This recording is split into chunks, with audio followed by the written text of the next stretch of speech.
सोचिए रात के 2 बजे हैं, एम्बुलेंस का सायरन, इमरजेंसी गेट खुलता है, फॉर्म साइन कर दीजिए, ट्रीटमेंट शुरू करते हैं। हाथ कांप रहे हैं, दिमाग ब्लैंक है और आप साइन कर देते हो क्योंकि सामने ज़िंदगी खड़ी होती है, पेपर नहीं। ट्रीटमेंट होता है, पेशेंट बच जाता है, पर अगले दिन एक और चीज़ आती है, बिल।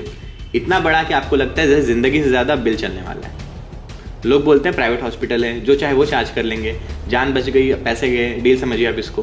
पर लॉ यहाँ डील नहीं, ड्यूटी बोलती है। इंडिया में इमरजेंसी में कोई भी हॉस्पिटल ट्रीटमेंट रिफ्यूज़ नहीं कर सकता। पहले जान, बाद में फॉर्मेलिटीज़।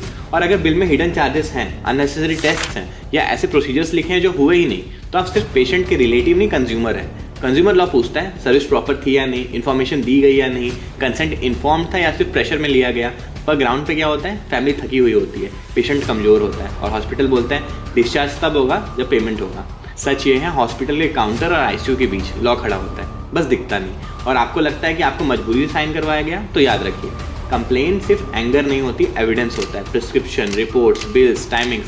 कोर्ट और कंज्यूमर फोरम के एक ही सवाल पूछते हैं, प्रोसेस फॉलो हुआ या प्रेशर। इसलिए याद रखिए, हेल्थ सिर्फ मेडिकल इशू नहीं होता, कभी कभी लीगल इशू भी होता है। और अगर आप चाहते हो कि हॉस्पिटल में सिर्फ डॉक्टर ही नहीं, लॉ भी आपके साथ खड़ा हो, तो फॉलो द लेक्स क्योंकि अवेयरनेस ही पावर है।